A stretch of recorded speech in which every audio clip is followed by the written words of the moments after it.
এর একটা সমস্যা হয় যেটা শাখা নদী আর উপনদী লোকে গুলিয়ে ফেলে। দেখো, যখন আমার একটা কি হয়, এর একটা বড় প্রধান নদী যায়, প্রধান নদী প্রবাহিত হয়, ওর একটা উৎস অঞ্চল থেকে প্রধান নদী তার মোহনায় গিয়ে পতিত হচ্ছে। খুব ভালো কথা।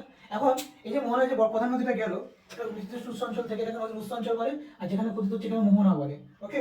এবং তারপরে কি হবে দেখো, এই নদীতে যখন কি হবে না, কোনো জায়গা থেকে পার্বত্য অঞ্চল থেকে ছোট ছোট ছোট নদী যখন এই মূল নদীতে এসে মিলিত হবে, যখন ছোট ছোট নদী মূল নদীতে এসে মিলিত হবে, তখন তাকে আমরা বলবো উপনদী।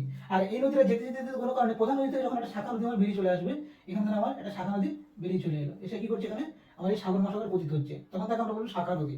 যেমন আমাদের গঙ্গা নদীর গুরুত্বপূর্ণ উপনদী সবচেয়ে বৃহত্তম উপনদী আমাদের যমুনা নদী, যেটা আমাদের যমুনা ত্রিভুবন উৎপন্ন হয়ে আসছে এবং প্রয়াগরাজে মিলিত হচ্ছে।